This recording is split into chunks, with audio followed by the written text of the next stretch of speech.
What's going on, jerk faces? It's your boy Andy, and you're watching Nocturnal Transmissions, brought to you by the Circle of Jerks podcast. This conversation could be having during the day, but having at night. We are back again on another wonderful Tuesday with a lovely show in store for you. Our movie review.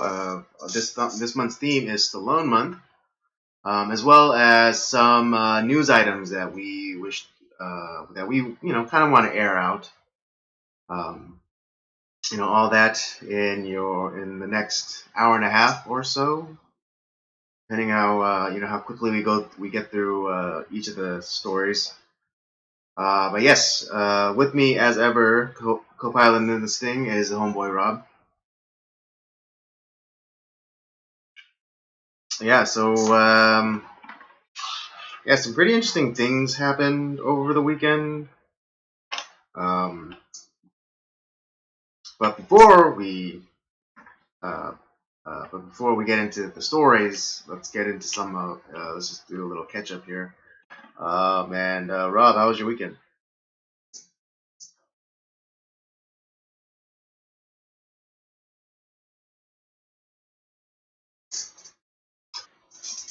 Yeah, I feel you on that.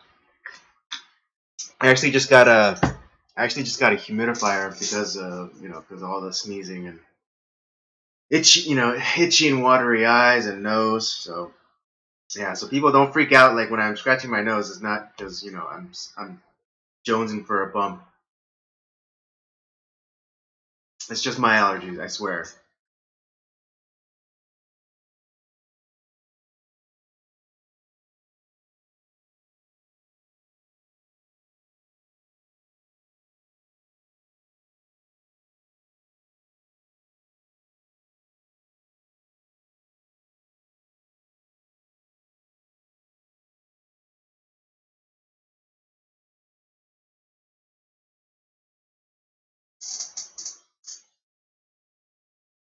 Oh, son of a... Frank Zappa, and they're on a tour right now, playing All right, some back of. up just a little bit of what you were just saying.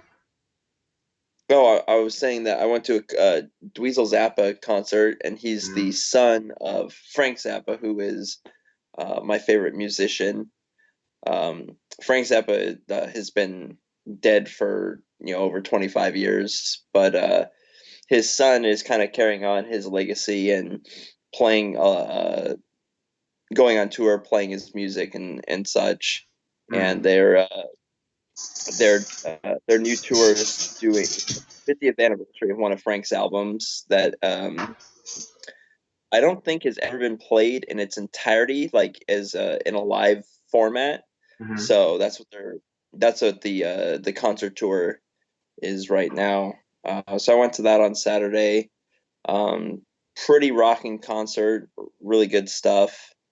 Um, and something about Frank's music. Every time that I go and I listen to it, and some people, I think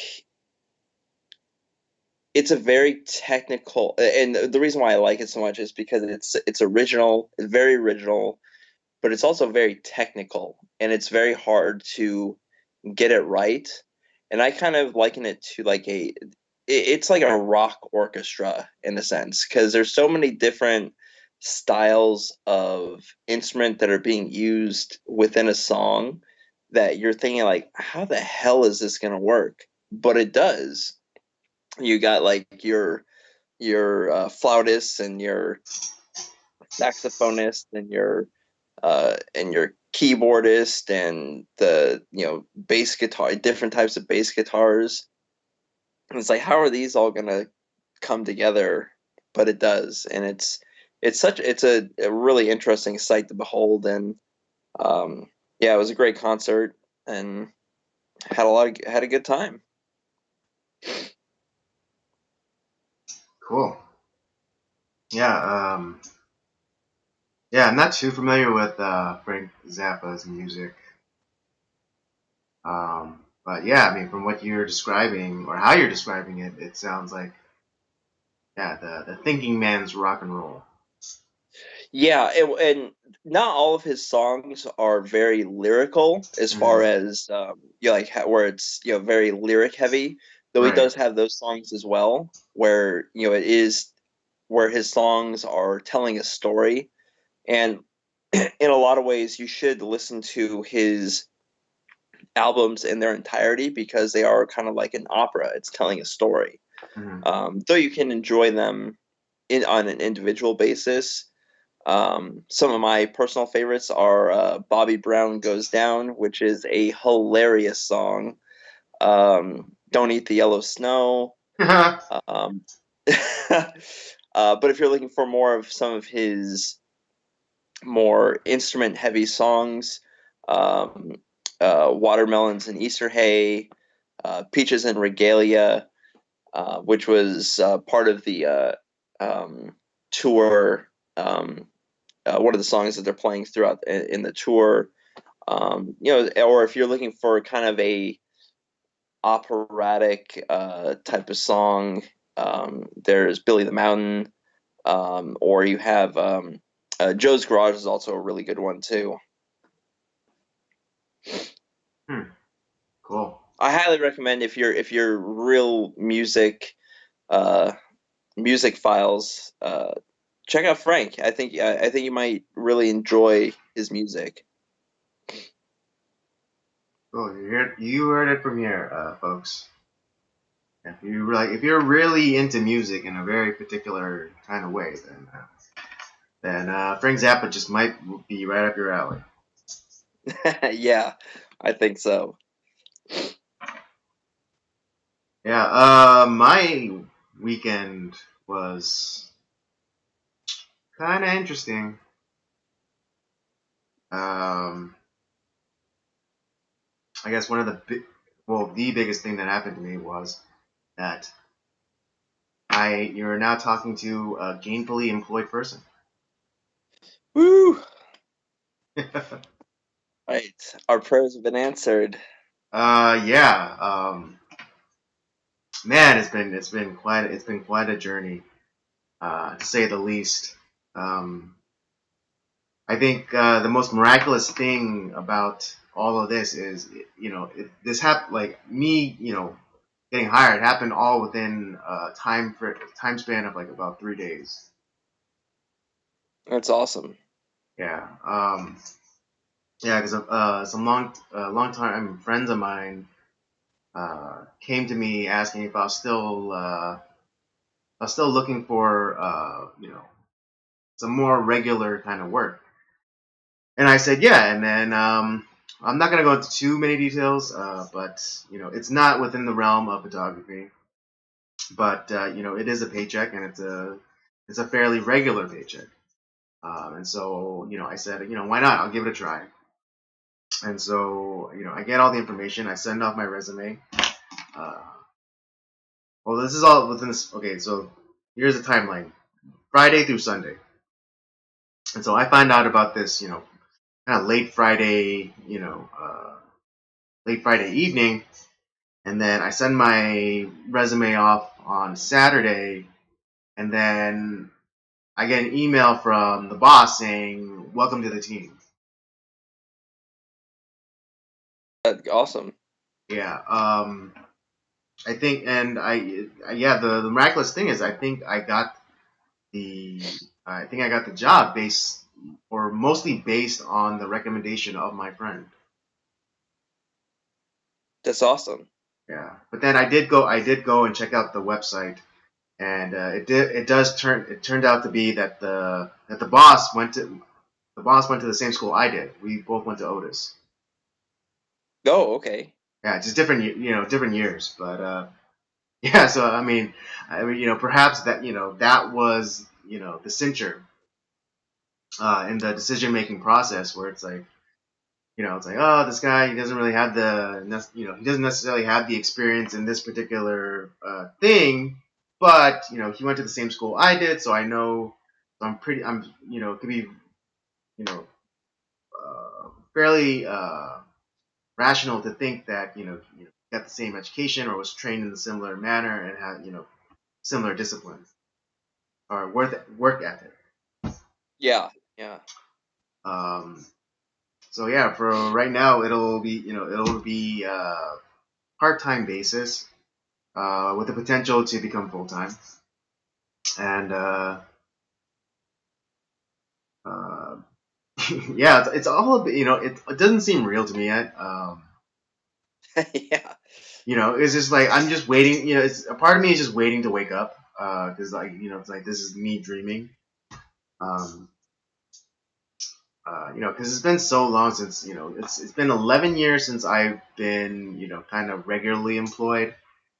8 years since I was some semi regularly employed, and a good 5 years since I graduated school.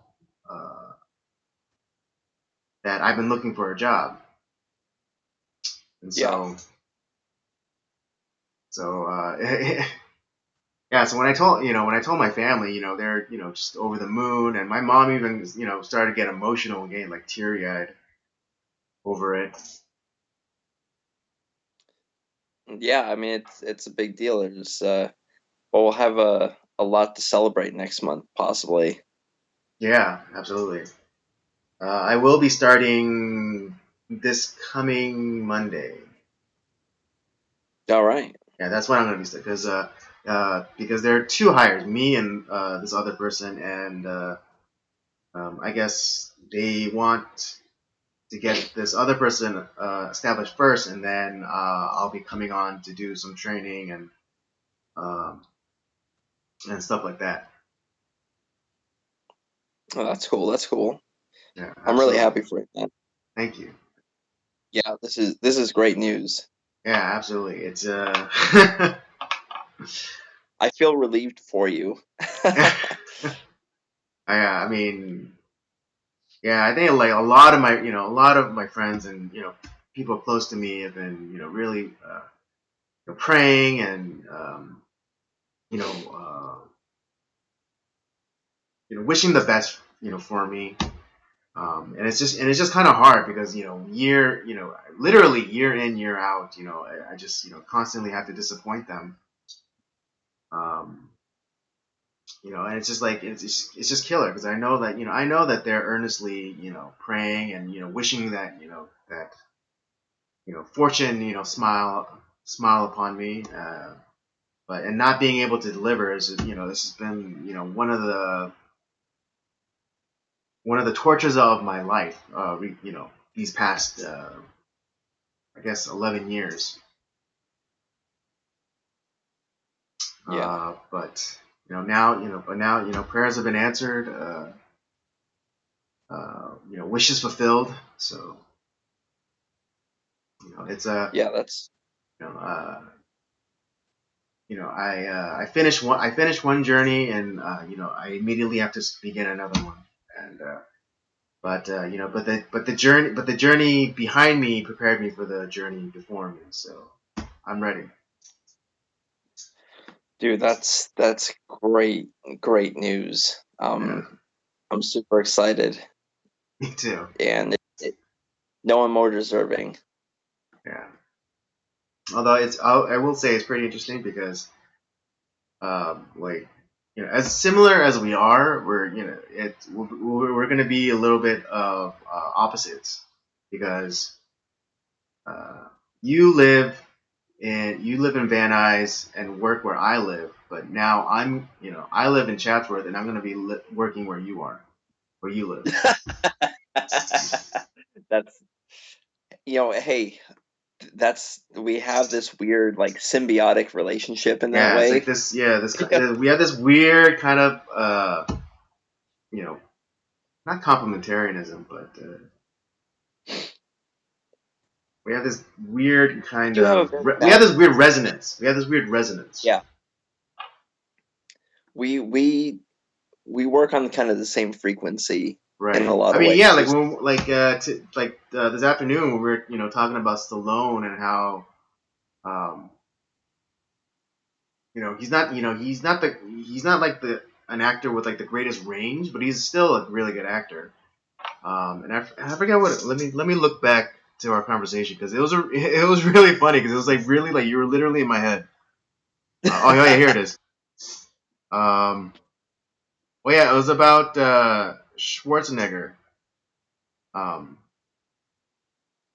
uh, that Schwarzenegger is a better comedic actor than Stallone, and I was like, that was exactly what I was thinking. Yeah, well, because the thing is, we think of Stallone as like, oh, he's just kind of the kind of dumb, action guy.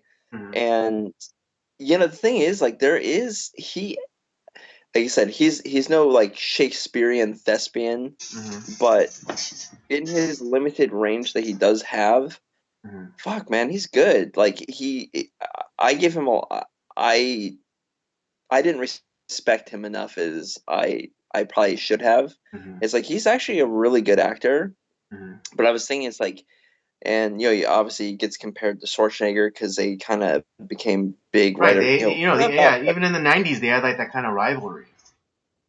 right, and then you have and I was trying to think, it's like, yeah, I would say like he's a better actor than Schwarzenegger, but it's like the one thing that Schwarzenegger can do that I don't think Stallone can is that Schwarzenegger is actually a really funny comedic actor, which you wouldn't Mm-hmm. think about. With movies like Jingle All the Way, Kindergarten Right. Cop, and Or it's like like put Stallone twins. in that role, it doesn't work. Yeah, yeah, yeah, yeah. Exactly. I mean, not to say that he can't. Twins, that's a twin. It's Yeah, like twin or junior. Um,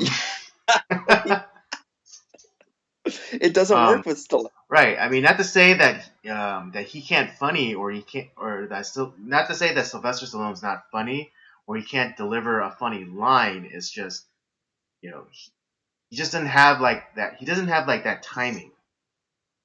Right, right. That makes it seem more like spontaneous or like just like kind of an idiosyncrasy of that character.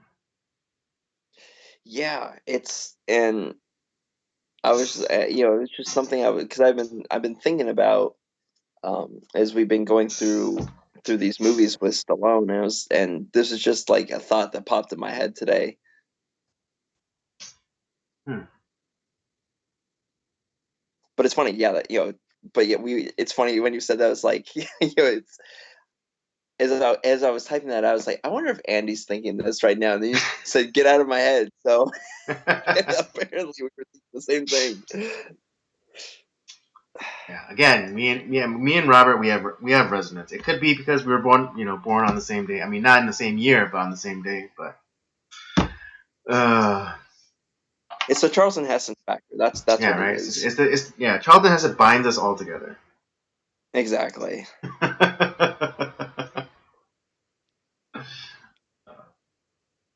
Yes, but good times. Good news. Uh, you could say that it was a good weekend. Yeah, it was a great weekend. All right. Let's get into the news stories of the day. Robert, why don't you go ahead and start us off?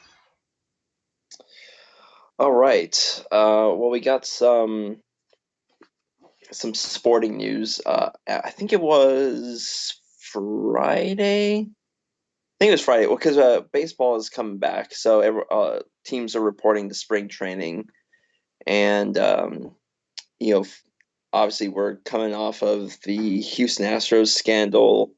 Red Sox are still being investigated. We're going to get some word as to the findings of that Red Sox investigation at the end of next week. So I might have one more update about this whole thing. Um, but the Astros finally broke their silence officially, and they had a press conference with the owner of the Astros, Jim Crane, and a few of their high profile players, Alex Bregman, Jose Altuve, Carlos Correa, those guys.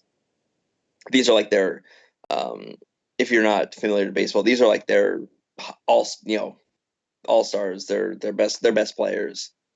Mm-hmm. And all I had to say is, my God, it was one of the most cringeworthy press conferences I've ever listened to in my life.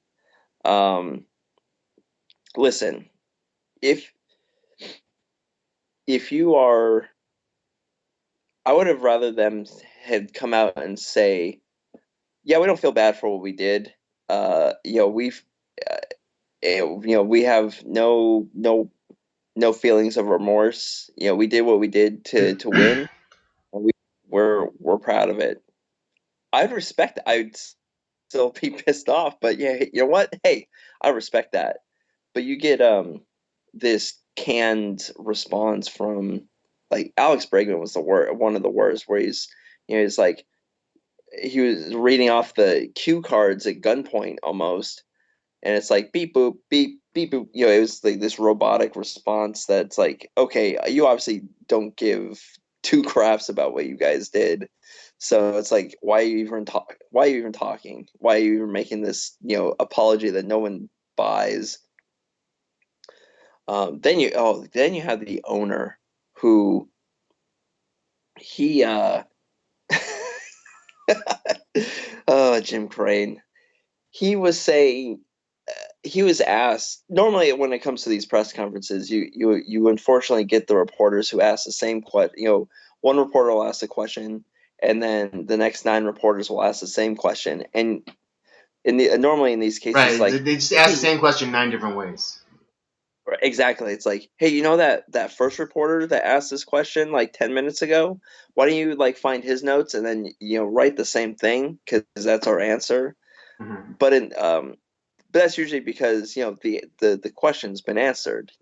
Right. Not in this case. I was not. I was The owner never answered any of the questions that were posed to him. There was this one. I think one of the most egregious lines of answers from him were, the reporters asked him, was like, do you guys feel like that you cheated, um and that, like, this is, do you feel remorse? Like, and the owner went and says, like, well, I wouldn't say we cheated. We broke the rules. We knew Oh that we yeah, broke yeah, the rules. yeah. Are That's you yeah, fucking kidding me? that's a difference without a distinction, So or it's the other like, way around. Either way. and it just kept going back to, like, oh well, now it's over, and we're gonna move forward, and it's like, no, no, it's not. It's not over. You have a lot of work to do. Right. I think If you yeah. One of the yeah they even have like whoever their PR person is like fire them. if you if you genuinely feel remorse, no, no, no, there's a lot of work to do to fix this problem. Mm-hmm. Um, but you guys don't feel remorse. But then you're pissing on my leg and telling me it's raining. It's it's all bullshit. Like, I would respect you guys, if you just came out and said, yeah, we cheated. We did what we had to do to win, and we don't feel bad about it. Um, and obviously you have a lot of players who are still furious, from, especially, mostly from, New York and LA, but even like guys like Mike Trout from the Angels, who's arguably the best player in baseball right at the moment. Mm-hmm. He's like saying, this is not good. Right. I mean, When you even have, yeah, even LeBron had a take on it. yes, like, even Mike Trout, who is the most uncontroversial player in our sport, when he's kind of like, yeah, this is bad, and he never responds to this type of stuff. Mm-hmm. It's like, yeah, maybe you guys did something wrong there. Um, and but then, like, the true colors came out when you have, like, the players responding. It's like, this is, they're pissed off, and then you have some of their other players coming out to finally, it's like, this is done. We're tired of this. It's like, if they're so mad that, like, they think that we cheated, no, this is a legitimate championship, blah, blah, blah. It's like, no, it's not. It's not a legitimate championship. Unless you come out and win another 110 games and win the championship this year, like people are always going to question, like, are you Right. guys It's cheating? tainted. It's tainted, is what it is, and it's like someone who who wins a marathon, but took a tack, went halfway and then took a cab the rest of the way and then crossed the finish line. Like they didn't win. They didn't run the entire marathon, so it's like you didn't win. You cheated. Exactly. And So, but I mean, I'm like there was like yeah, because I remember I was like talking to one of my buddies who's like who's really obsessed with baseball, other than you, Rob, other than you. Um, yeah, and he was like saying like, oh, do you think that they're gonna take away the championship and give it to the Dodgers? It's like no, it's like just let them have it, just put an asterisk by it. I don't care. Let they if they if they wanted it that bad, let them have it. But everyone will know that it doesn't mean shit. yeah, and the other thing is, it's not just the Dod yeah, as I've been saying, it's not just the Dodgers that are affected with Mm-hmm. this. We don't know how not only are there teams from the American League that are affected, that hey, maybe they could have gotten another 3 or 4 wins depending on how many times they played Right. Houston. There's no guarantee saying that they're only doing this for the World Series. So Yeah, yeah, so a whole bunch of teams could well, it's could like that have affects possibly been cheated out of victories. victories that could have gotten them to the playoffs, which means more revenue, Hmm. which means that they get that extra revenue to sign more Right, like players to yeah, and like make it smaller better. teams too. I mean, because I mean, Houston Astros, they're a big team, but what if I don't know, like what's a pretty small team in the American League? Well, they're playing like Tampa Bay or Yeah, yeah, yeah, Oakland. Those are teams that technically, they don't have as much money as the Astros do. And the exactly. Astros are kind of a mid-market team. They don't have the money like the Red Sox or the Dodgers or all that, but um but there's we say like, oh, they don't have quite as much money. It's like it's like, oh, instead of we have they still have a lot of money. But Right, but in terms like comparison wise and like their market or whatever, it's not on par with a lot of like the other big name teams from like bigger cities. yeah, So lots of people were affected by this, right, and yeah, the fact that this press conference, like, it didn't make things better. It made things way worse, and more people are pissed off. right. And Because again, like whoever the Astros PR person is, they need to be fired, and they need oh to be yeah, fired. They need to be fired yesterday. um, and my a lot of people say, oh, I hope they just collapse. And it's like they're probably not going to collapse because Right. Yeah. I they're mean, they're a that's good not team. that's likely not to happen. But just if they just clean house, that'd be a completely that'd be a good start. Um, I'm a little ticked at the commissioner and the commissioner's office too, because um, I don't know if this was made official, but the rumor is that teams and players have been complaining about the Houston Astros for a long time. Mm. They sent various complaints that they felt like there was Oh, something right. Okay. fishy, So there were suspicions. There were suspicions. Yeah, and and the commissioner just kind of like turned a blind eye. and it wasn't until Mike Fires, who was on the Astros, Yeah, it but came forward. he's the one that came forward about it, and that was when they finally started investigating. But that took 3 years, so Mm. they've had 3 years of cheating going on. It was Mm-hmm, not just 2017, I guarantee it. Um, I don't care what's in that stupid report. I guarantee it was going on much longer than that. mm-hmm. Uh, Now the Red Sox, I don't.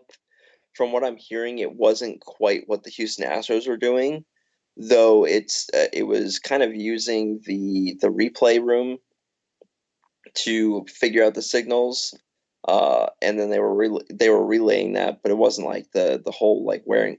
And they keep saying like, "Oh, we weren't wearing buzzers," which is that's horseshit. Yeah, they were. Um, um, and they didn't have like a guy in the rafters at Fenway Park or something like that. Mhm.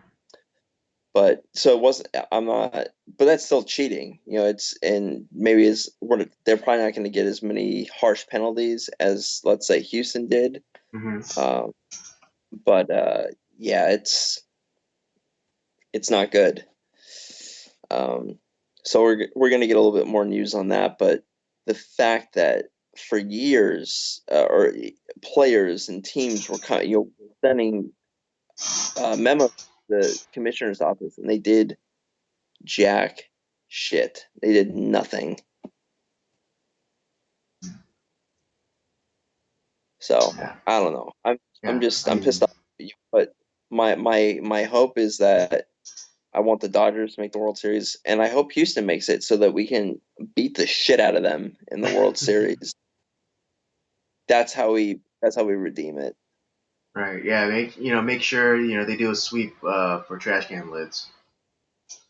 Oh no, yeah, dude. I hope we get a sweep, and then we beat them at on the road. We sweep them at home. It's like we win the World Series in their turf, and Yeah. we Yeah. Yeah. just give them the double birds, like to the fans and to the team. That's what I would do. In somewhat of a related story, I just saw this the other day on the news about this little league team in Long Beach who are also called the Astros, and because of like the negative association, they decided to change their names or change the Good. name. I mean, I don't know for probably just for a game or two, but they renamed themselves the Dirtbags. Good for them. Yeah. Oh yeah. Good on you, kid. Taking the piss out of the Astros or the Dirtbags, as it were. But yeah, if I was ever unfaithful in a relationship, it's like, oh no, I didn't cheat. I just I broke the rules. Because that's gonna go over Yes, very well. I didn't cheat. I just had sex behind your back.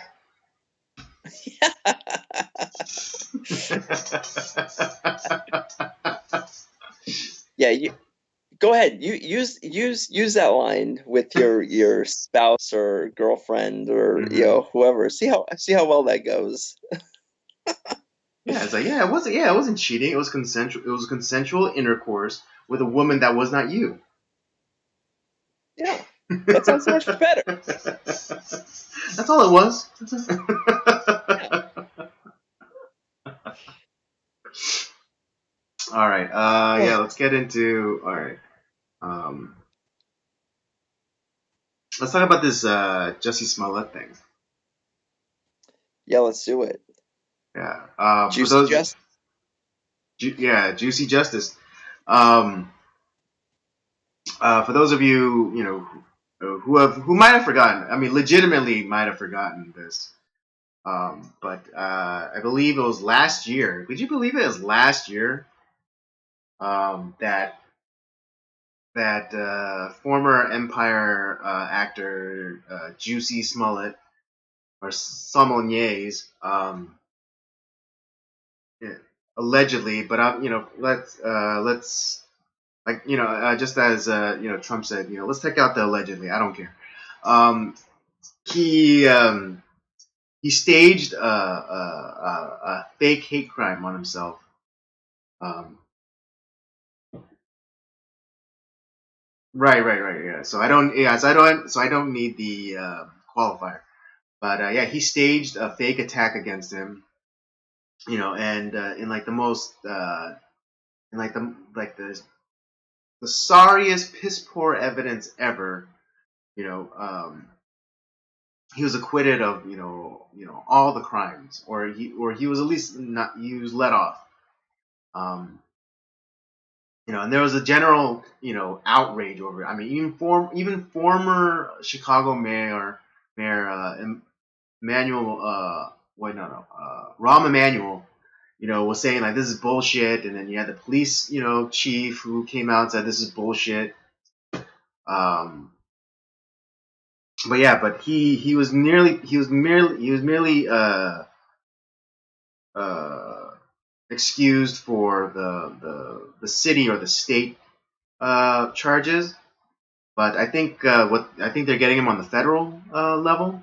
Um, Yeah, yeah, which is what we assumed. What we were yeah. wishing. That's what we were all like kind of predicting was going to happen. Like even if he skated on like the local or the state level charges, there's no real way of skating the federal charges. Right.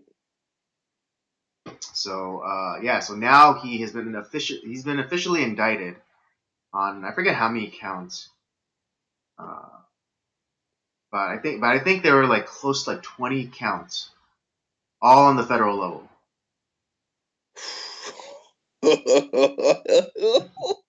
Yeah, so that's like that'll be serious time too. That's like that's not gonna be like your 5 to 8 years. That's gonna be like 15 to 20.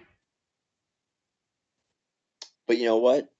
Did you hear any of this shit on the mainstream media? Nope. No Crickets. crickets.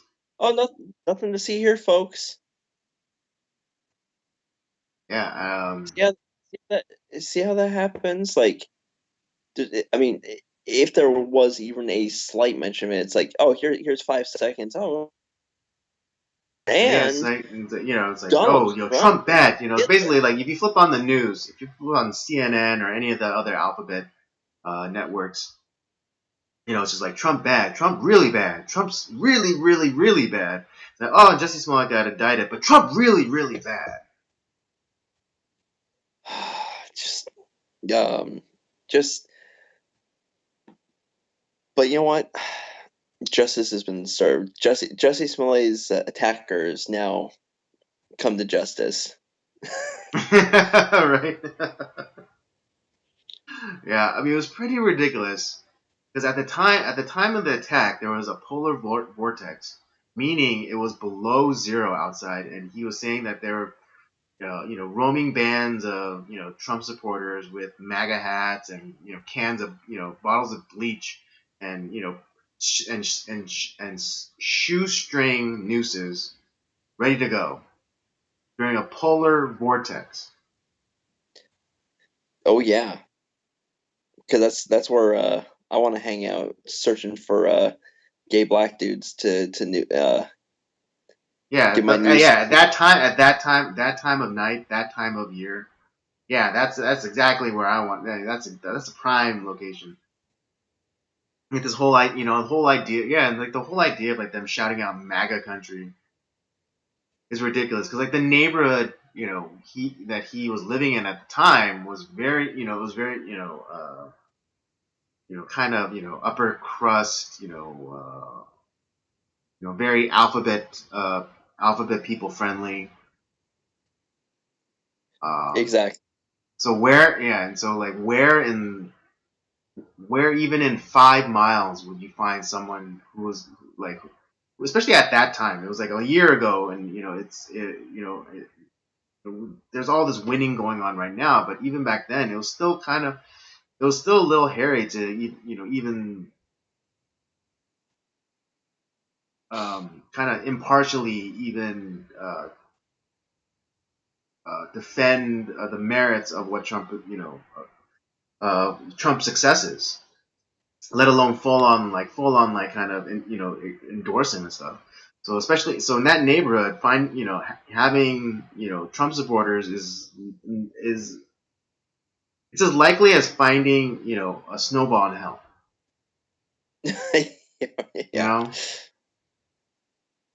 and so yeah, and so the story just kept like unraveling, and then like the body cams of the police officers was released, and If, if you want something, like if you're having a bad day, watch that video of them with the body cams talking to Jussie Smollett. It's like it's one of the funniest, dumbest things I've ever seen.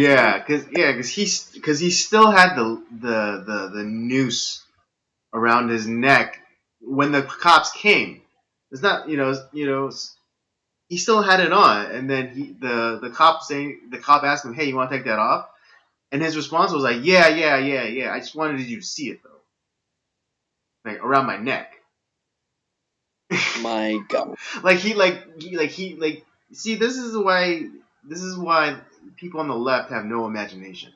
They think that they have to see the noose around the neck to be believed that that they were attacked. If I if I was They don't think I would, that just having the noose itself is evidence enough, but they have to actually like see it around the neck to like get the full effect, as it were. it's acting. Yeah, Yeah, right. It's like that old John Lovett Saturday Night Live character, like the master thespian. It's like acting. exactly. It's exactly what it is.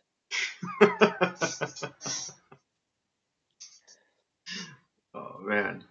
But it's just um the level of corruption with that story. I mean, you had uh an Obama fixer, because Michelle Obama had what's her face, Tina Chen, who is one of the ugliest human beings I've ever seen. She is God, she is ugly.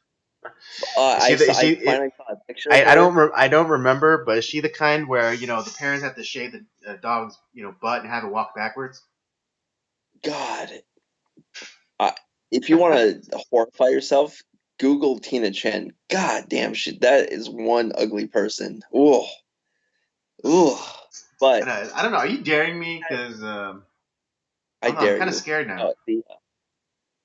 No, you had Michelle Obama call Tina Chen to step into the situation and make it go away. Are you fucking kidding me? And then she's also it's and then it just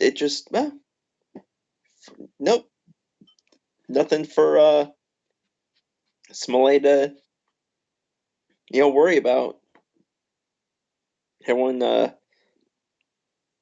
wipes off their hands and good to go. It's like that's some next level of corruption.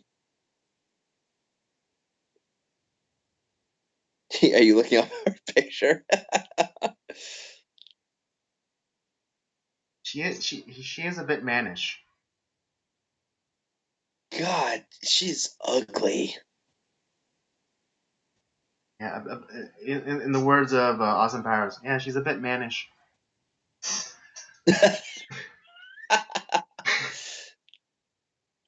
Um, But no, but I'm glad, I'm glad that this didn't just get swept under the rug, that there was still stuff going on. And right. Well, it's you just know, lucky that that he did like that he did like stupid enough things to merit federal charges. I mean, I think one of them was like mail fraud, where he like sent himself hate mail or whatever, or like white powder, like in like one of his fake death threat letters. yeah, um, that's a big one. Um, that it's I do. I'm trying to. What were some of the other federal charges that were against him? Because I know that was one. Um, but there were. Because I don't know if they have an official word on like what he was convicted of.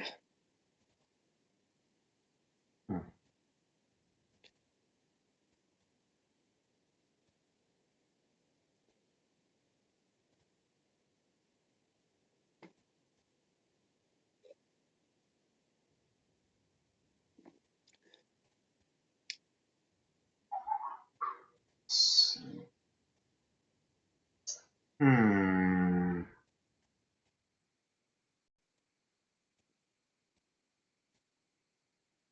Okay, when was this?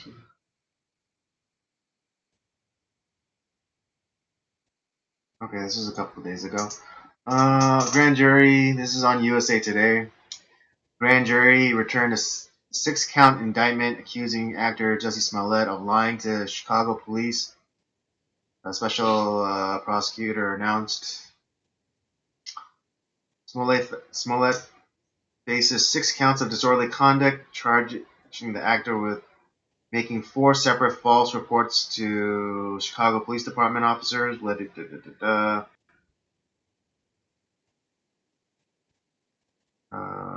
Related to his false hate crime that he was a victim of a hate crime, knowing that he was not a victim of a hate crime. That was very wordy. Um, Yeah. hmm. I mean, other than the local charges, it doesn't seem. Well, this one, or at least this article doesn't mention anything about federal charges. Huh, interesting. Well, that doesn't surprise me just with um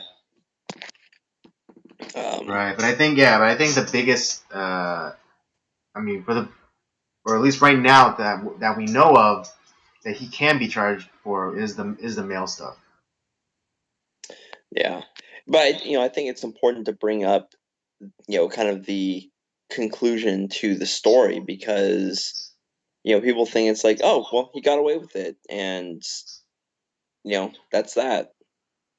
And no one hears that, like, oh, actually there were consequences for his actions. I mean, not only did it, end it ended empire for one. Right. Yeah. Or yeah. Well, at least not right away. But I mean, I don't know. Like I mean, full admission. I've never watched Empire. I don't know like what the numbers are, and I haven't looked up like what the numbers were, or if it was even all that successful.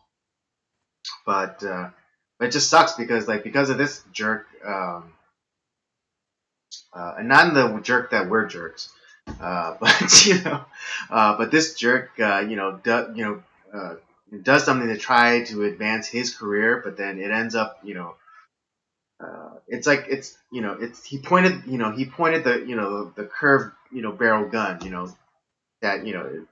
that shoots the person behind him essentially. Yeah, And so yeah, now like that show is done for. It's ended. It's putting people, not just like the actors, like the famous actors, but the lighting guy, the craft services guy, the drivers, the assistants, the production assistants, the lighting grips, so on and so forth. Like all those yeah, jobs are gone now. exactly. And it's instead of advancing his career, he destroyed hundreds of careers Mm-hmm. potentially. Potentially. And but yeah, the fact that like this not being talked about very very much shows that it's like, oh yeah, it's okay to do this, because if you're on the left, you can get away with anything. You can do what you want as long as it lines up with your with that Interesting. ideology. Interesting. It's funny because when you type in Jussie Smollett and well, I typed in federal charges Jussie Smollett, and you get like pretty much like the typical CNN, MSNBC, blah blah blah blah. But they're all articles from either from almost a year ago or like 6 months ago. No recent stuff. The That first page. And when you search, it's like because no stuff one's from a gonna go year to ago page. or like 6 months ago. Nothing new. Yeah, Nothing new. I wonder yeah, what me. I wonder why. Hmm. yeah. Yeah. It it it baffles me. Like, wow. Yeah. Even on page 2, it's just like, yeah. story or like published July 3rd, 2019. Uh, October 23rd, 2019, August 23rd, 2019, March 29th, 2019. On the second page. And it's all stuff like that we already know, you know. I'm gonna jump to The page yeah, 8. I'm gonna just as a test. I'm gonna jump to page 8.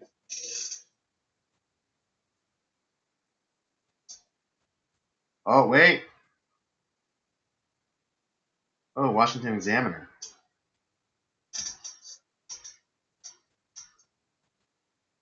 Washington Examiner. Oh, this is about the state attorney though.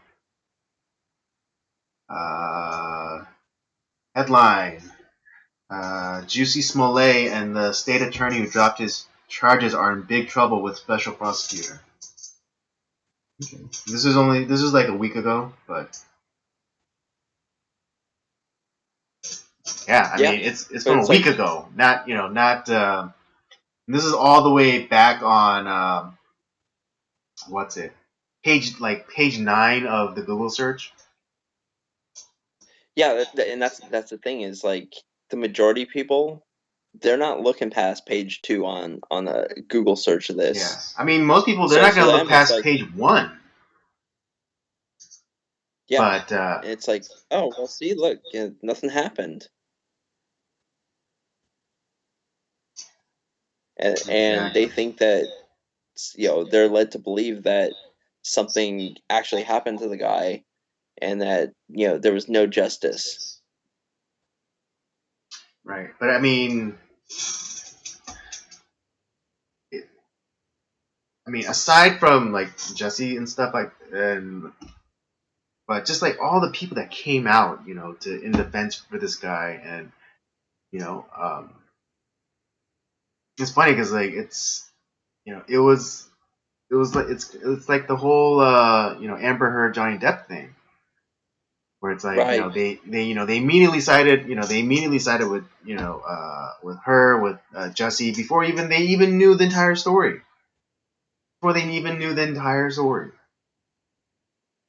Yep.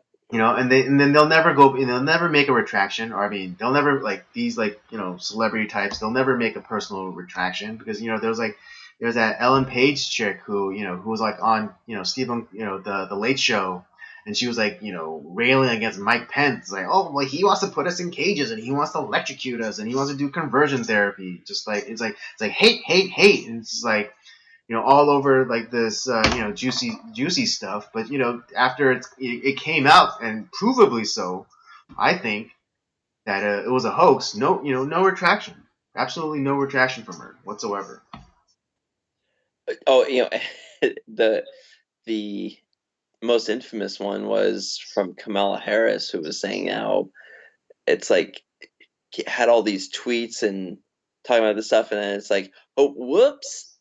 Well, what? Oh, right, And it, right, right, right. Yeah, she was like doing some press thing, and then a reporter asked her about whether or not she jumped the gun, or would she be walking back her statements on the whole Jussie Smollett thing, and she's like, What are you talking about? Tweets? Huh? What Twitter? What's Twitter? You know what I yeah, mean? you see in her eyes that like, fuck. Yeah, I it's know, not. right? But yeah, she was acting like stupider than country dumb. It was just like it's like Twitter. What's Twitter? It's like, Senator, you have a Twitter account. It's like, I never heard of this Twitter you speak of. I mean, it was like to that level of denial.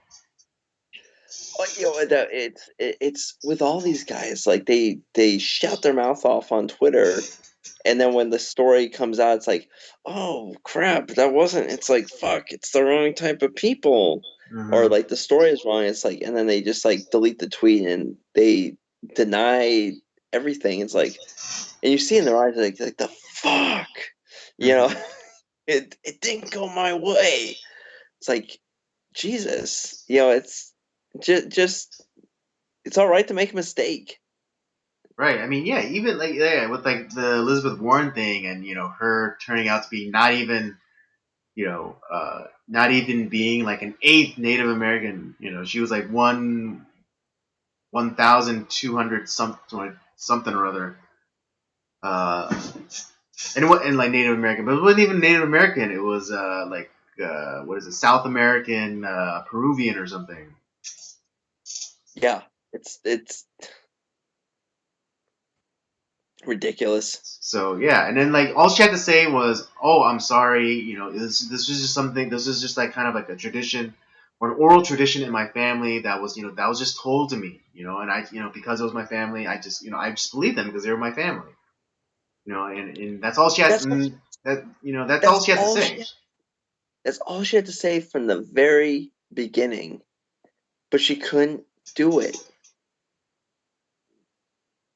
Exactly. You know. Couldn't do that. She's an idiot. Yeah. I mean, I don't know who said it, but it's proven true time and time again. Humility is the only uh, humility is the only vaccine against humiliation. Exactly.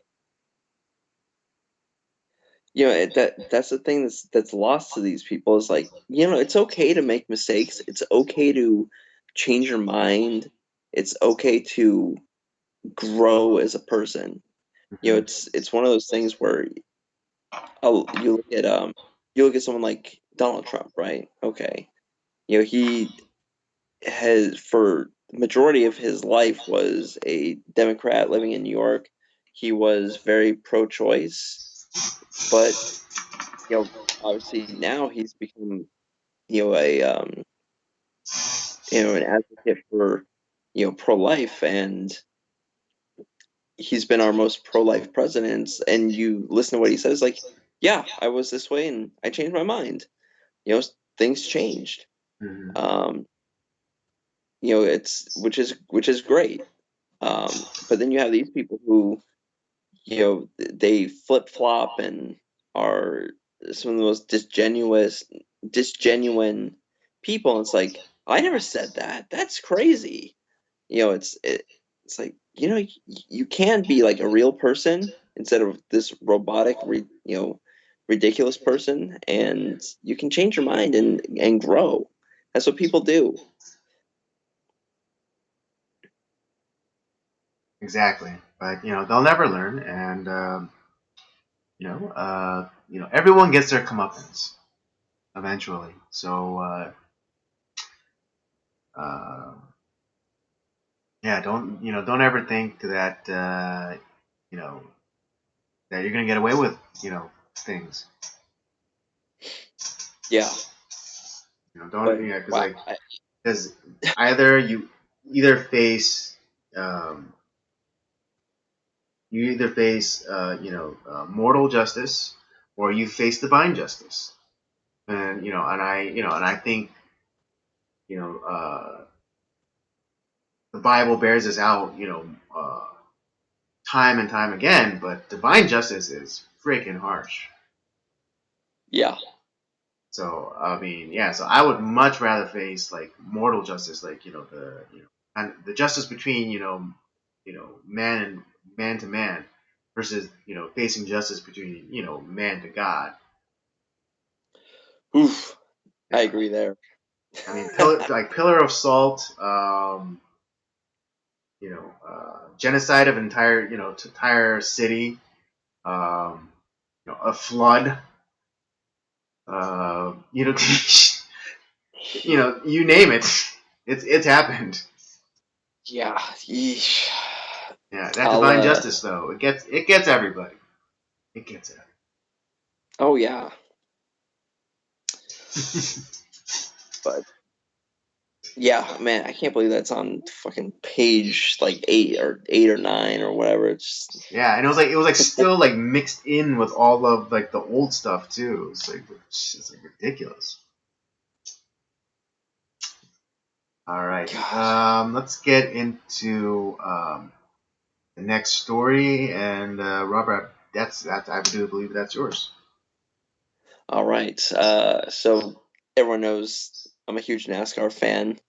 Um, and last weekend, or the past couple weeks, we've had what are known as, because NASCAR starts off their year with their biggest race, the Daytona 500, and for 2 weeks you have a variety of events going on at the track. So it's called Daytona Speed Weeks. Um, so obviously, like the racing has been really good all week, and it culminates in this the Daytona 500, which is a huge deal. It's a big race, big payday, cool trophy, and it's a really really difficult race to win. It's even some of the sports greats have never won this race, and it took my favorite driver, Dale Earnhardt, 20 years to finally win that race. Um, and the cool there was a what was really cool about this year, is we had the president come to the racetrack and he was the grand marshal. He gave the command to start engines, and Hmm. that is it wasn't a political thing or whatever. Right. It's just the president showed up, and he's our grand marshal, and he wasn't just in some remote location. No, he was there at the racetrack. That's freaking cool. No, this isn't the first time that a president has been at a racetrack before. Um, George W. Bush has been at a few races. He was there for the 2004 Daytona 500. Um, One of the other famous times was President Reagan was there at the Daytona race in July, where Richard Petty won his 200th race, Hmm. which he gave, and while he was flying in on Air Force One, he gave the command to start engines. But he was there. He went into the booth, the broadcasting booth, and he after the race, they all the drivers and teams and the president, all gathered together, and they had Kentucky Fried Chicken, and it was just like, this is cool. I'm serious. You laugh at it, but it's like that's exactly what happened, and Oh man, yeah, the fact that it's like, that's wow, so the cool. No, president. that's just yeah. I'm laughing because it's like so cool. It's like it's kind of It, like how Trump had served fast food for what are those the Heisman Trophy candidates or whatever I forget. Not yeah, maybe, yeah, maybe yeah. not them, but and everyone's like, oh, how dare he? How dare he serve fast food at They the loved it. White House? But then you talk to the guests, and they're like, man, I love this. Like, I love me some Big Macs. Yeah, it's cool. Like it's one of those things, like it, and the reason why, like, I think it's really cool is like, um it gives legitimacy to our sport. Hmm. Um and especially, this is our premier race in NASCAR. So it's cool. I don't care what president it is. It doesn't matter if it was Bill Clinton, Barack Obama, whoever. It's like, wow, the president's here. That's pretty cool. Um, and it's like, it makes our sports and that race a big deal. The fact that our president of the country is here. That's wow. Um, and the fact that he took a lap around the track, and with Trump, this isn't his first race. That he's been at several of these things. Before, even before he was a president. Right. This is an American event. Right. Um, Yeah, and and yeah, NASCAR is a uniquely American sport. yeah, like, it's I would say even more so than baseball in a lot of ways. Right, because you can always make the argument that baseball's is derived from like cricket or something, and like and basketball is this derivation of no, basketball was a derivation on I know like a lot of like South American like pre-Columbian society games. Yeah, And yeah, and American football, it could be argued that it's a derivation of rugby, right, but NASCAR is NASCAR. You know, they're exactly, I mean, they're really they're. I mean, yeah, you might have like Formula One or like kind of whatever like car racing that they have in Europe, but it's like NASCAR is NASCAR. exactly. And motorsports really started here in the Mm-hmm. United States, and obviously it got it spread worldwide in a variety of different disciplines and whatnot. But auto racing is started here. It's and yeah, this is a uniquely American sport, and the fact that I mean this is and NASCAR is one of our most patriotic of the auto racing Mm-hmm. um, divisions. So, and of course, you have the dumb leftists who are like, ugh, looking down on our sport with their monocles and top hats, pretending like they know something about NASCAR and Mm-hmm. how they're who did they compare him to? Oh, it's like Hitler when he was there at sporting events in Germany and saluting the crowd, and it's like, give me a fucking break. Remember there was a meme going around where it was like Hitler and like kind of like doing like the thinking pose. It's like if everything is like literally Hitler, then who am I? Yeah, exactly. But I didn't let, the leftists rain on my parade.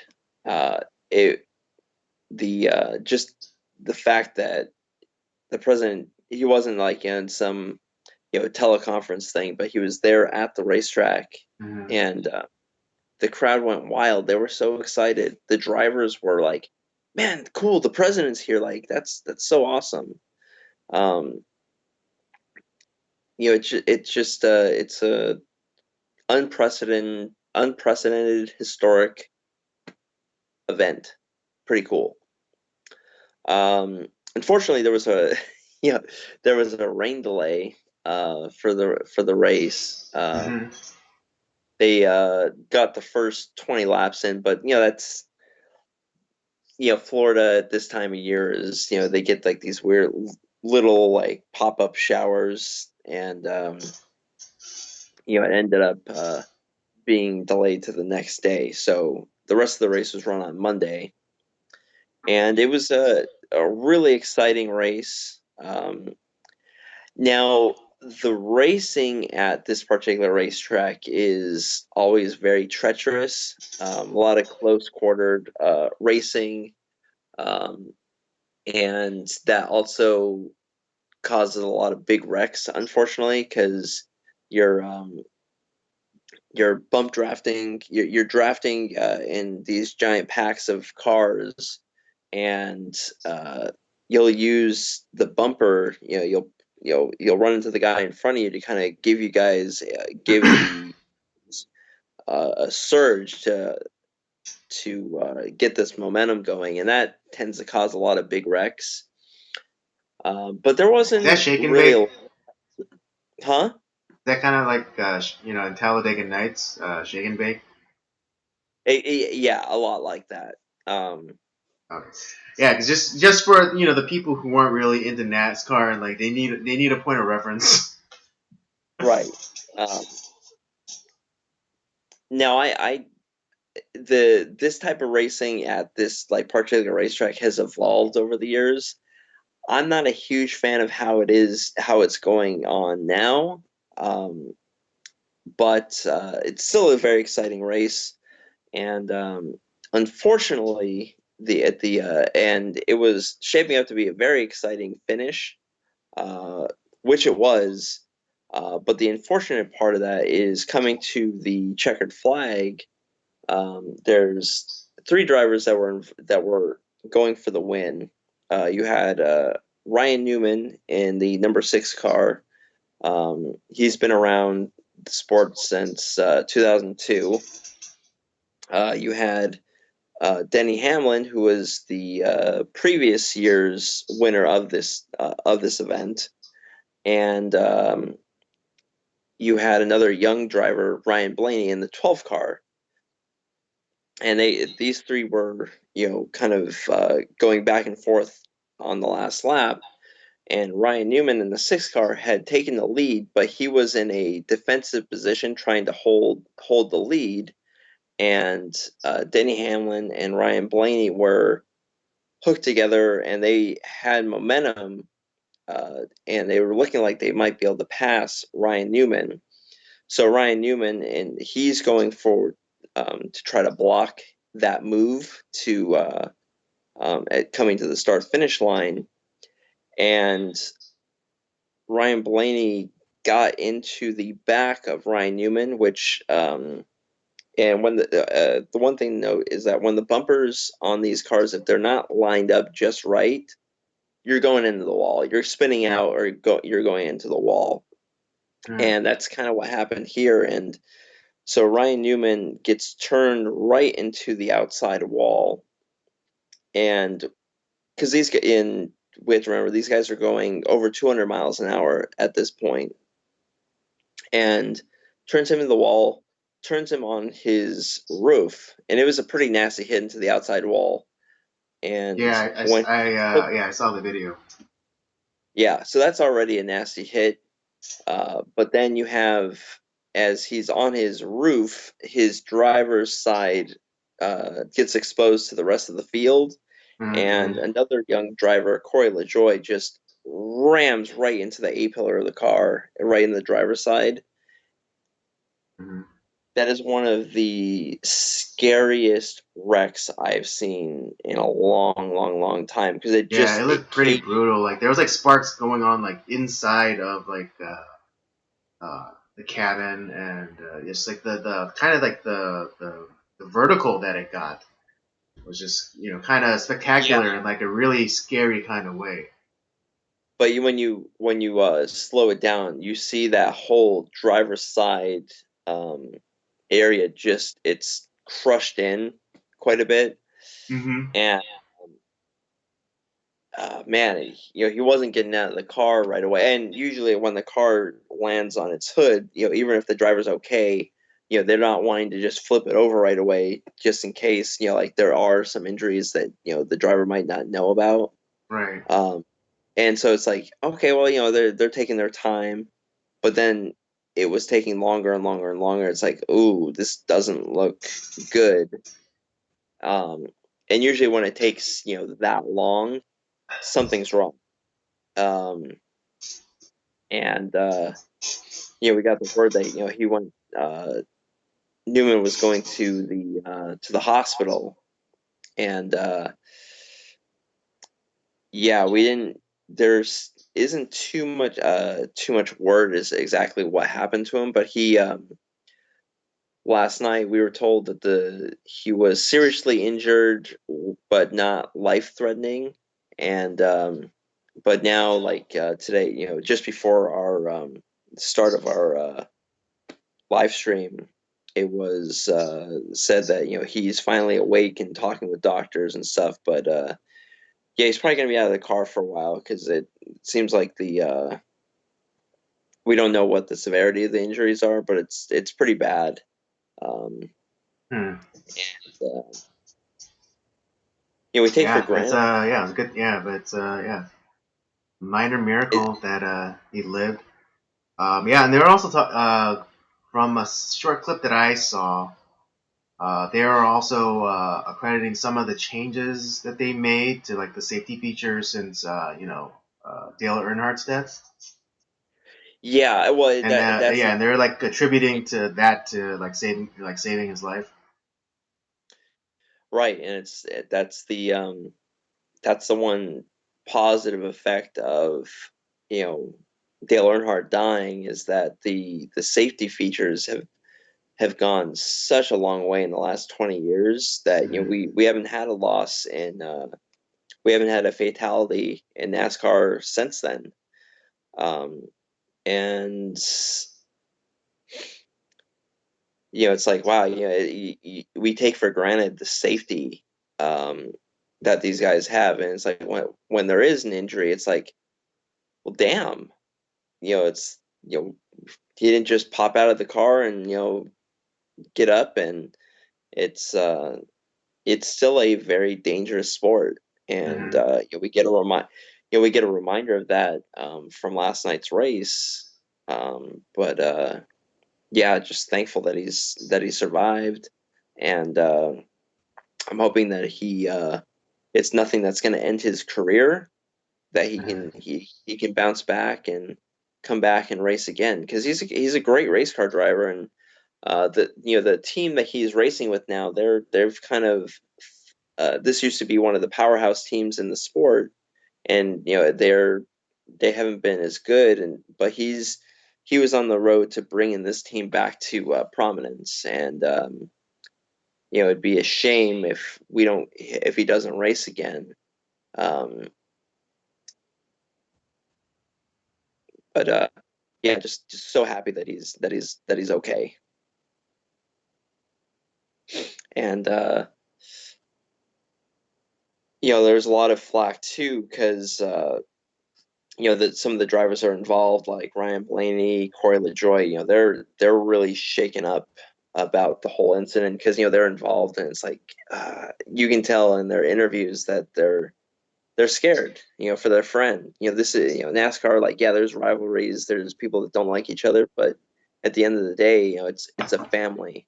It's a traveling circus in a way, and Mhm. um, it's like when it comes to people's, life, it's like everyone circles around each other and supports one another. Um, people are saying that like, Denny Hamlin doing victory donuts in the infield while that all, Ryan Newman is, still they're trying to get him out of the car. Um, the thing is, no one had any information, and I don't people are blasting Denny Hamlin for like being insensitive. It's like no one knew what was going on, and at that point of the race, you're starting to unhook your radio and your belts and stuff, and you're not really thinking about that stuff. So you know, it's I don't blame him. It was a racing. It's one of those scary things. It's like it wasn't done on purpose. It's a racing incident that took place. Right. Yeah, you can't fault them. You can't fault the man for soaking up the victory. Yeah, exactly. And this, like I said, this is a huge race. He's also, was it Denny Hamlin? He's also the first driver to win the race in back-to-back years in 25 years. Mhm. Um, so yeah, that's a big deal. He's a three-time winner of this race, um, and yeah, it was a great race. It's just unfortunate that someone got hurt, and it puts a damper on the event. Mhm.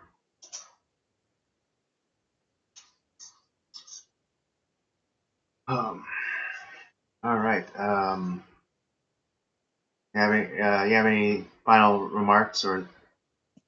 No, just that I'm glad Ryan Newman's okay. I hope it does this his injuries don't end his career, and that he can come back soon, and hopefully everyone else is praying for him too. So get better soon, Ryan. We want you on the racetrack. All right. That'll do it for the news stories. Let's get into the movie review, and we'll call it a night. Sounds like a Um, plan to me. yeah, and as y'all know, the tonight's Stallone movie is Cliffhanger. from 1993. 93. 93. Obviously stars Sylvester Stallone and somewhat undervalued Michael Rooker. And I love my. yeah, I mean, it's funny because he's one of those really interesting character actors. You know, people always laud and praise Robert Duvall as a character actor, but Michael Rooker, he's a really good character actor as well. He's a great actor. I love him. Um he's been in he was Rowdy Burns in Days of Thunder. For the Walking Dead fans, he was Merle. Hmm. Um, he's Yeah, been he was in Tombstone. I forget what his character's name was, but he was in that. yeah, Guardians of the Guardians Galaxy. of the Galaxy, of course. But yeah, and also, and I think one of the most interesting casting decisions, John Lithgow I love John Lithgow. as a He's villain. But yeah, I have some he's thoughts. I have some thoughts on the matter. But before we get into that, let me just give everyone a quick synopsis of the movie. Cliffhanger. Outdoor thriller in which a former mountain rescuer is pitted against a group of criminals who have lost their 100 million stash during a plane crash in the Rocky Mountains. After being persuaded to help rescue a group of stranded hikers, he discovers that they are in fact a gang of violent robbers who need help to locate their missing loot.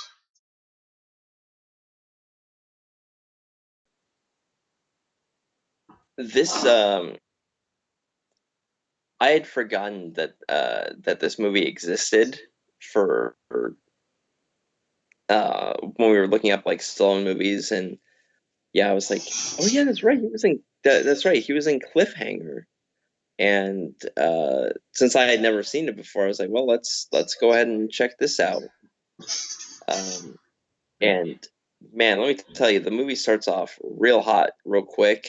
Um, as they're you know getting ready to finish a mountain climb that they were on, and one of their friends has their line snap, and they're literally cliff hanging, and ends up their friend slips and falls to her death, and it's like, god damn, just Right. I mean, I think yeah, one of the things that this movie does well is just set up the stakes, right away, or sets up the ongoing conflict with the two uh, kind of, I guess they'd be like co-protagonists. Even though yeah, Michael Rooker's character is not, I don't think considered all that important to the to the plot of the movie. But yeah, it's like right. it sets up the conflict between the these two guys really well, and in no uncertain terms. Um,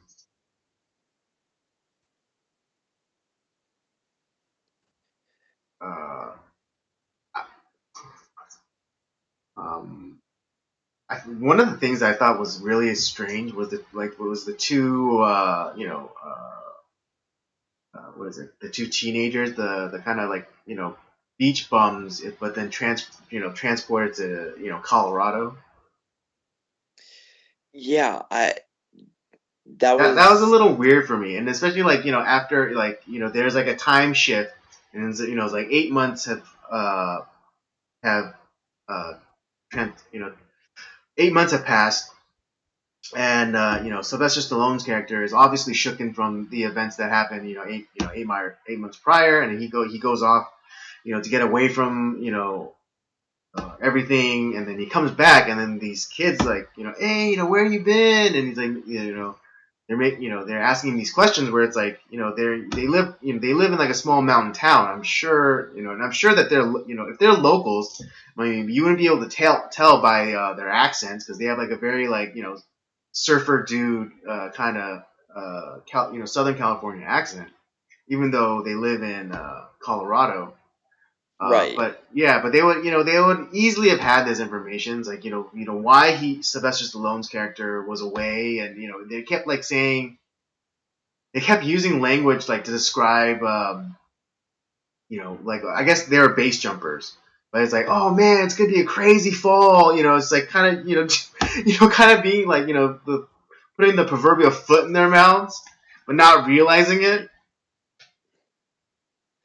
Yeah. Um, Yeah, and that was like that. Those characters were just like a little bit too much for me. I was just like, oh god, you fucking morons. I could have done without them. It's like one of those things like, this incident was probably one of the most famous incidents in that, at least in that town. And Right. it's like the fact that like these guys, were so insensitive to that fact. I know. It was what at the time were they like ripping on a bong or something? Yeah, it was just terrible. Yeah. I mean, Um, okay. Yeah, and but oblivious teenagers aside, I enjoyed this movie a lot more than I remember. I mean, the first time I saw this movie was back when I was like still like a kid. But seeing it as an adult again, I understand like some of the problems. Uh, one being, and I kind of mentioned that the oddball casting of John Lithgow as the villain, and it has just like kind of like the kind of over the top cartoonish, muscle, mustache twirling kind of villain for this movie. you're right. Now, here's the thing: is Lithgow later on becomes a really good villain. In the fact, if you watch, I don't know if you've ever watched Dexter, he is a great villain in that series. Mm. No, I haven't seen But yeah, Dexter. no, he's definitely kind of cartoonish, more cartoonish villain in this film. Mm-hmm. Um, but I still like it. It worked for this film. Okay. For me, it worked. I think kind of like the over the top situation for it, like it's like these guys, this band, John Lithgow is the mastermind. He has this his crew, and they're trying to steal money from the Treasury Department, in these like huge like denominations that are only used for like banking.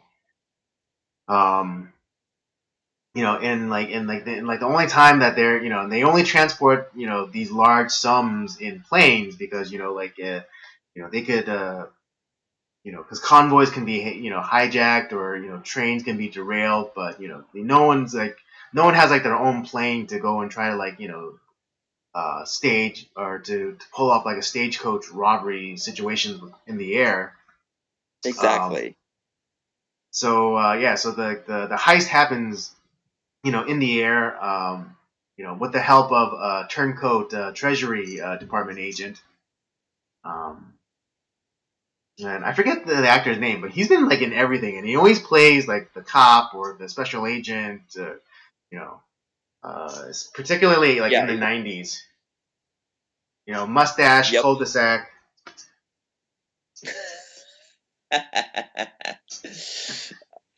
But I mean, yeah, I mean, like if you Yeah. think about it, like kind of reminds me of McGruff the crime dog.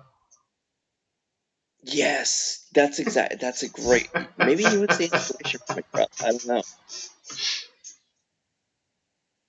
um, Yeah. yeah. I mean, I'm gonna this movie. I generally do did enjoy it. It's not perfect by any means, but it was still a very enjoyable, or it's a lot better than I remember. there's not really like one thing about this film. There's nothing that really like a big like standout scene. Like as far as like acting goes, like ooh wow, that was a really good, you know, that was a really great scene. We had, with like Rambo, we had that kind of final scene between Rambo and his former commander, where you Hmm. feel Rambo's passion uh, and his burden as a character. Hmm. There's a couple of those scenes in Rocky. Here, to me, there's not really like a standout scene that's like, wow, that was powerful. But Hmm. the whole movie itself is kind of a kind of a fun ride, if you Right. will. Yeah. I'm not saying like I'm not saying that it should get awards or anything, but it's fun, and it's a nice popcorn film. Which I think popcorn films are just as valid as the Oscar winning ones. So. Right, right, right. Um, no, I'm just saying that, as far as like, because normally we'll break down scenes, we'll talk about them. Here, Mhm. there's not really like a ooh, wow, you like this scene here, in like the second act, like wow, that was powerful. You Right. don't really have Well, I that in mean, this. I think. Well, let's talk about in terms of like kind of over the top kind of scenes. Like particularly the one like with the fight scene in the cave, and Stallone like stabs a guy with a stalactite. Yeah, that was great. Um, some of the wild like shooting that goes on in this film, Right. It's like which they're is a right little in front of crazy. you. Yeah, you can't. But you can't kill them. It's kind of like towards the end when the traitor agent is tracking down the last case, but Stallone attaches it to a rabbit, and the rabbit's like and like he's like going and he's like looking at his little device that tracks the cases. He's like, oh, what's over here? What's over there? And then he sees that it's a rabbit, and he's like, and he gets frustrated, and he like shoots at the rabbit that's standing like that's right in front of it with an automatic weapon, but yet still doesn't hit it. Yeah, it's that stormtrooper syndrome. Yes, that's stormtrooper aim. And of course that they don't have they have anti stormtrooper aim when they have to make like one of those really dramatic kill shots and like do it in slow motion and things like that. Of Of course. course, yeah, it's like so yeah, it's a very selective and then, like especially from like these the bad guys who are like these mercenaries, so or like more or less hired guns. Uh, that's like their whole business. It's kind of like the AT&T commercials that came out recently about like pretty good is not that isn't good. Yeah, yeah, Yeah, it's like exactly. hiring assassins. Like it's like it's like oh I hear he's like yeah I hear you're the best. It's like yeah I'm pretty good. 50-50 success rate. It's like what? Yeah, that's exactly what type of henchman we get in this film. It's like, we're okay. Yeah, exactly. It's like yeah I heard you the best. Like yeah we're okay. It's like nothing to write home about. Um, yeah, like I said, as far as like um, characters go, I mean, the two surfer guys were probably like shouldn't have been in this film to begin with. It's like I could have done without them. Right. Or Um, like yeah, or make it just like one character instead of like two buddies. right. Um, because the thing is, it's like having them in there. It's like, are you guys like guest starring from like another film? Yeah, it's Right. It seemed very out of place. Like, 'cause you were expect like with them in it, it almost seems like it's one of those uh like a teen movie, where it's like hijinks on the slopes or like kind of like in the tradition of like those old 60s beach movies, like Gidget or what have you.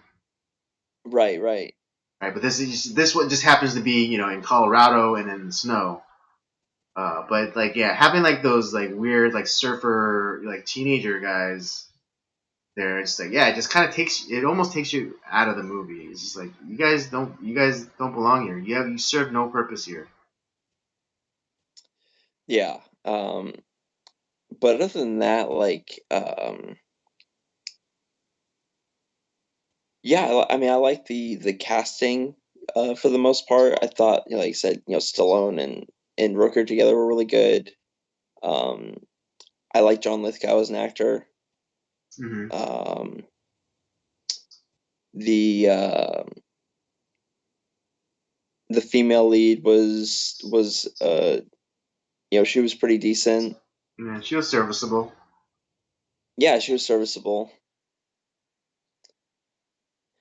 But yeah, it's just like it's like I said, in a weird way, this is another heist movie in a way too. If you really think about it, this Yeah, could have it been is. a heist. Mm-hmm.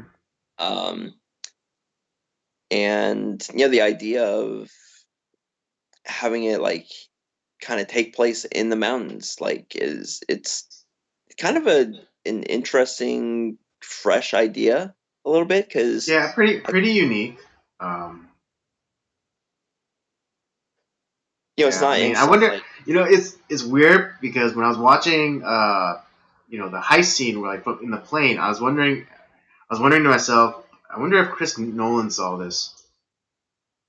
that was thinking the same thing. God, get out of my brain, dude. Um, but yeah, I was like wondering if Chris Nolan saw this and maybe that was the inspiration for the kind of rescue scene in The Dark Knight Rises. Yeah, that's kind of what I was thinking too, because there's a lot of similarities from the Cliffhanger plane heist to what was going on in Dark Knight Rises. Mm-hmm. Yeah. Um, yeah, but you're right. It's pretty unique, especially for the time, because there's a lot of heist movies going on, but not like mixed. But they weren't doing it really mixed with kind of action adventure kind of thing. But yeah, like Exactly. and then like doing it in the mountains and like having them lose the containers and then tricking the mountain rescue to come. What they believe would come with the helicopter, so they could easily go and gather the cases. But it turns out they just hump it in on foot. Uh, Yeah, and then they use them because as most of these guides to get them to the cases.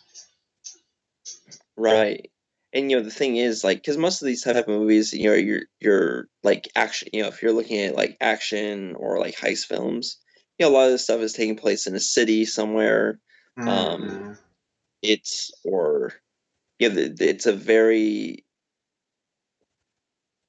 you know, but the fact that they have it like kind of taking place in a remote location in the mountains and which adds kind of like an extra challenge to everything. The mountain itself kind of becomes a an obstacle. Uh, Right. Yeah. Yeah. The idea of nature itself being, yeah, like you said, an obstacle or a hindrance or or challenge. Because like if it was like an urban setting, there'd be a lot of things that the robbers would have to mitigate, like crowds and traffic and heavier police presence. right, and but up in the mountains, like yeah, you can shoot off your guns and do all that stuff, and there's gonna not gonna be much of a challenge from a bunch of people there, from that. Right. Yeah. Your biggest threats are, frostbite, hypothermia, wild animals, um, being caught in an avalanche. Exactly. Exactly. It was and I really liked the uniqueness of the idea of Cliffhanger. I thought it was really cool. Because I can't really think of too many other films that um, have done that, before or since. Well, I don't know if you remember, but I don't even remember the title. But there was something similar. But it just wasn't a bank heist. It was an escape. It was an escape film. But it's of all people, Howie Long was the star. Former NFL football player. Where Oh he God, plays what? that must have been utter garbage. I don't know. I just remember the commercials. And the premise, but it's like Howie Long is like a firefighter, like kind of like like in that recent movie, only the brave, about the hot shots firefighters that that tackle forest fires and such.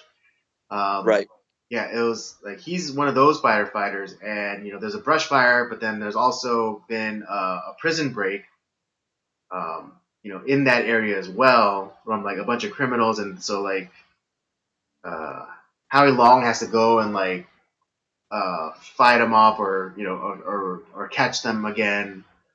Um, and like while they're trying to get off the mountain, Howie Long is like trying to catch them, or has to stop them. So it's kind of a similar premise to Cliffhanger, but just little one or two things tweaked. Yeah. God, that movie must have been complete garbage. Yeah, I wonder. Yeah, I'm When wondering what the that movie was called.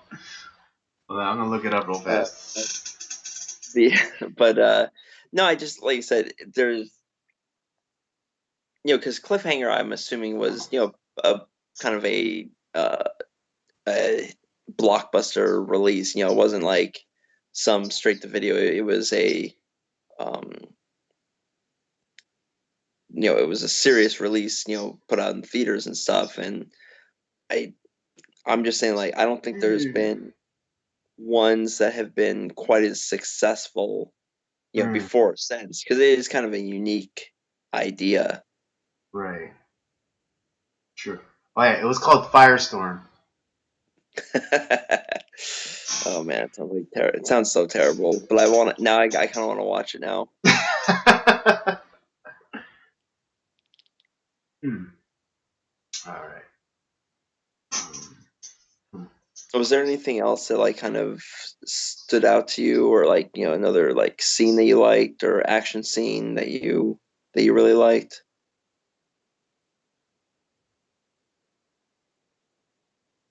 Not not really. I guess the only, I guess one of the only like kind of like cinematic archaeology thing about this film is the opener. When Sylvester Stallone's character goes to go save Michael Rooker and his girlfriend, off of this mountain, and the girlfriend, harness, gets loose and comes undone, and like he's has to hold on to her. The only other scene, I know that there have been like parodies of it, and I think one of the best, or the most well known, is the one in Ace Ventura 2. Right. Right, and but in Ace Ventura 2, it was with a raccoon, and they do like the That's right. same thing where like he's like sending him across on a line, and then the harness thing like buckles, and like and he goes out, and he's out on the line, and he's like holding on, and like the little onto the little raccoon paw, it's like slowly slipping out of his hand. And the loss of that raccoon is what pushes him into going into Tibetan temple for meditation, and for and a recentering, as it were. Um, the one thing that like uh, I I would say is part of cinematic archaeology is the uh, yeah, I'm referencing a Simpsons episode here. It was the Mr. Plow episode when Homer is crossing that rickety bridge. Right. Yeah, that was a reference to Cliffhanger, and Ah. Okay. that whole scene, like where he goes up to like to get to That's Barney. right. That's right. I Yeah, forgot about that. that's all like Cliffhanger references, Hmm. which is really such a random movie to to And a pick. little bit of when Homer, climbed the murder horn. That too kind of was That's a little bit cliffhanger Cliffhanger, referencey. yeah. Um, so I mean, yeah, there's like little things here and there for cinematic archaeology. Hmm. Not as big as like let's say Rocky or First Blood, but Hmm. it has its moments. Um, but yeah, no, I really like this movie. It's just kind of a nice, steady, straight to the point action adventure film. Right. Like I said, this was the quintessential, uh, you know, uh, popcorn film. Yeah, I think this had a when was the release date of this? Yeah, and it was like a summer release. It was released in May, so it was like right on right at the cusp of the summer movie season. So. Yeah, makes total sense. Hmm. And I'm pretty, at this point, Stallone is a pretty um, well-established actor, probably really famous. So, yeah, of course he's gonna probably did really well. Right. Yeah. At this point, yeah, he was a completely he was totally uh, what is it? Tested and proven, action star. Oh yeah, definitely. So yeah, so for him to do a movie like this, um, was a no-brainer. Was it the greatest? But was it entertaining? Yes. Yeah, I was highly entertained. It kept me going. It was They said this is one of those films like does it have a ton of replayability? Maybe. Yeah, I mean, it's like If something that if it was playing on TV and you're, having to, surf through and it's like, oh yeah, cliffhanger, and you probably watch like, maybe 15 to 20 minutes, and then you just, change the channel. Yeah. But I like this film. This is fun. I'm glad I finally saw this movie. All right, let's give our rating, and we'll call it a night. Sounds like a plan to me. You want to go first, or you want me to go first? Um, I'm gonna go. I'm gonna go 3 stars. 3 stars. Okay. 3 stars because um, it's like I said, this isn't a cinematic masterpiece. Mm-hmm. Um, obviously, so I can't go too high. Mm-hmm. Um, there's not really a ton of like memorable like scene like as far as like great acted scenes per Mm-hmm. se. Like I was like, wow, like that affected me. This is so you don't have that.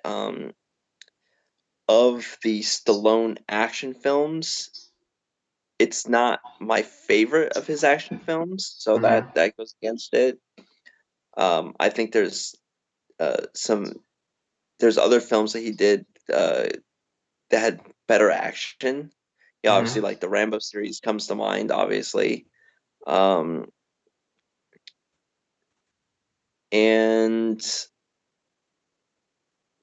the two surfer bums that like I could have done without those two, to be honest, and the Mm-hmm. movie would have been just fine. Mm-hmm. Um,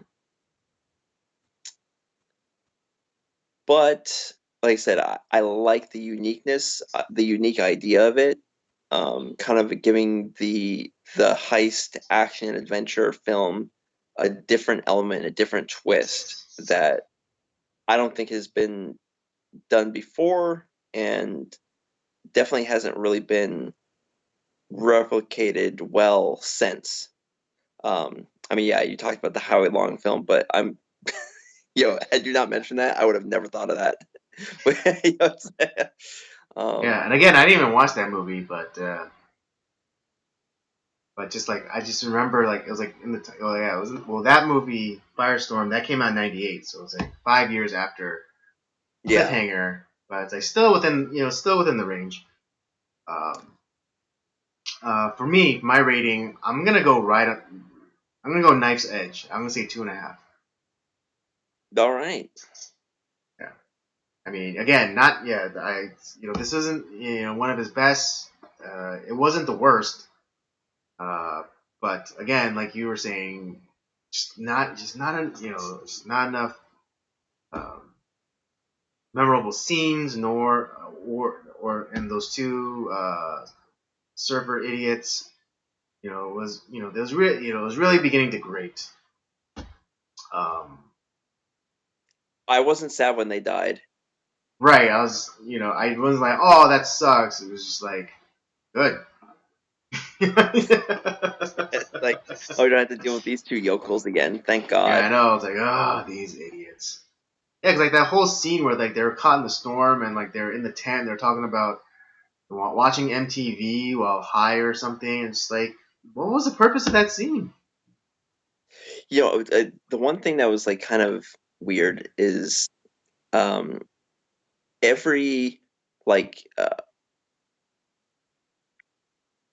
there were a lot of these weird like kill scenes, like where certain characters like the slow motion, like like they it's Yeah, man, right. like Exactly my point.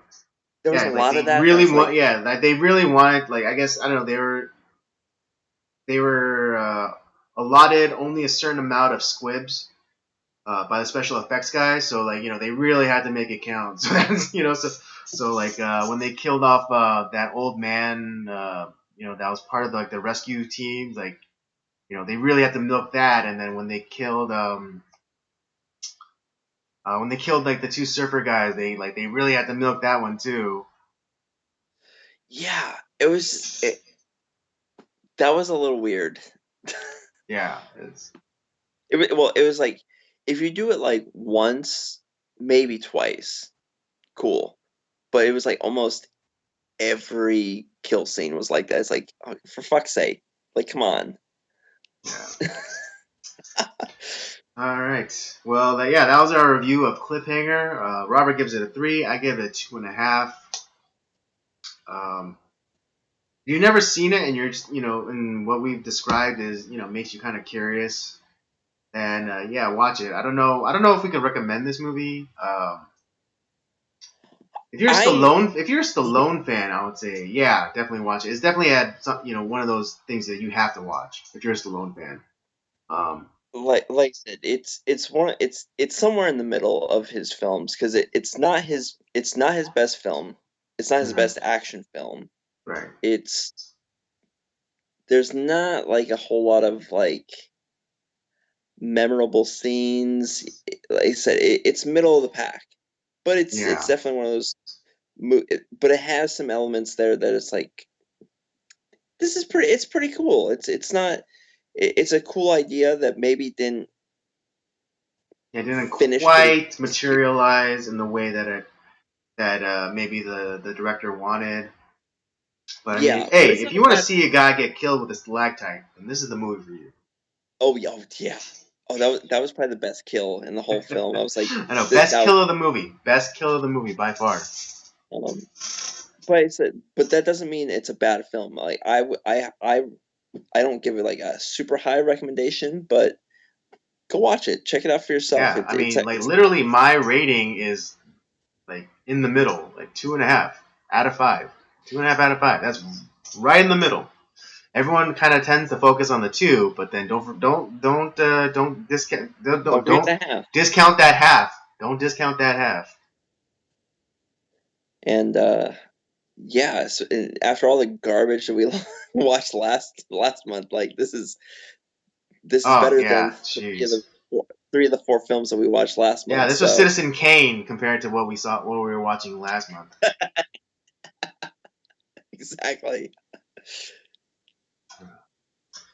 All right, folks, that'll do it for us tonight. Thank you for joining us. Don't forget to join us every Tuesday night, at 8 p.m. ish.